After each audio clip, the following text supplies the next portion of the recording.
Hey friends, so I am in Malcolm X Park in DC right now.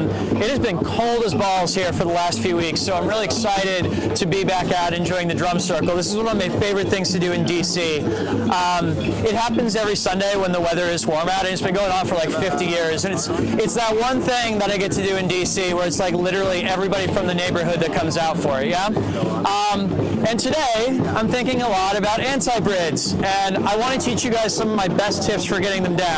So this is Drex from DrexFactor.com, and our focus today is on 3 tips for learning anti-brids. Let's go. And before we dive in, I just want to put a huge thank you out there to the friends of the channel. Big thanks to Dark Monk, Flow Toys, LMF Props, Spinballs, and Ultra Poi for helping to make the videos on this channel possible. You can learn all about all these awesome companies by hitting the links down in the description of this video. So fun fact, I don't actually know where the term anti-brids came from. One of my first tech blogs, I did what I thought was a hybrid. It was a cat eye versus isolation. It was this deal right here. And I called it a hybrid in my tech blog, and I got an angry email from a person at the Vulcan telling me that this was actually an anti-brid. I searched around for a definition for this term for a while and never came up with one that was like that seemed to have an airtight definition around it. So best I can tell is that it's basically a synonym for a class of tricks that were called head orbiting moves at the time. Insignia and Alien John did a lot of videos on these. So ever since then, I've been using the 2 terms interchangeably, and that's kind of where we're at today, yeah? So the next question, of course, is how do you get these down, and what can you do to clean them up? So first up, one of the interesting things about anti-brids is that you want one hand to do something that I normally hate having my hands doing when I'm spinning poi. You know, when we start off learning 3-beat weaves and butterflies and everything, we're really training our hands not to move at all. And, you know, for the most part, when I teach people to do poi, I want them to be able to move their hands freely, like so.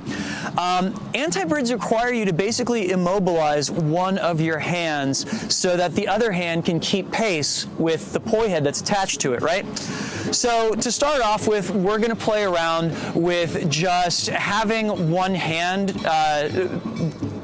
stick close to the body while we have it do pendulums and static spins, right? Now the trick here is that, again, we're so used to using our wrists and hands to keep the movement of the poi going, and I'm willing to bet that if you just try and do a pendulum, you're going to see that your hand is going to drift a little bit side to side, right?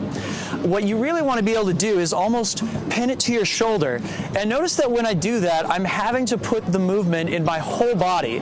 Like, this is something that begins from my feet and goes all the way up into my shoulders, and that's what keeps the poi moving. I'm trying to make sure that the poi gets up to shoulder height on either side of me, right? If you can, take it as far as actually touching your hand to your shoulder and see if you can keep the poi moving. Once this feels comfortable, of course, you can try and keep it moving in a static spin. And again, this is something that should go through your entire body to keep it stable, yeah? Next up, we have to be able to keep our other hand even with this poi head, right? And one of the best exercises I know for doing this, honestly, is just to fiddle around with the poi and see if you can keep the other hand even with it. Because one of the great things about anti-brids is that there's this kind of magical moment that happens when you have that beautiful connection between the poi head and the opposite hand that almost makes it look like magic in a lot of regards, yeah? So just do quick little drills where one hand is moving around the poi and the other hand's job is to keep pace with it, right? This is actually going to be a little bit more challenging than you think. Our final tip, and this is a fun bit of insider information, but let's say I just do my normal pendulum versus cap here. And if you come around to the side of me over here, you'll notice something that's not immediately obvious if you're looking at me from head on, which is that as I'm going back and forth, I'm switching from having my right hand in front of my blue poi to having it behind my blue poi. So I'm having that moment over on my left-hand side right there, where my right hand is in front of the poi, and over here it's behind it. What's making that work is that as I swing the poi, it's actually on a diagonal plane. That is, it's not perfectly flat against my body. This will also be true if I'm doing something like static spin versus triquetra, or any of my gunslinger anti-brids, like a 10-pedal gunslinger versus static spin, yeah? Nobody in your audience has any idea that this is not a flat plane. The only way that that's clear is if you go over to the side of it. Use that to your advantage, because if you do try and keep it flat, you're quickly going to find that the tether is going to try and wrap around your arm, and nobody wants that, yeah? So think of this as almost like an opening and closing door. When you go to one side, you're opening the door, and the other side, you're closing the door. One side, the poi head is hidden. The other side, it's in front of your hand.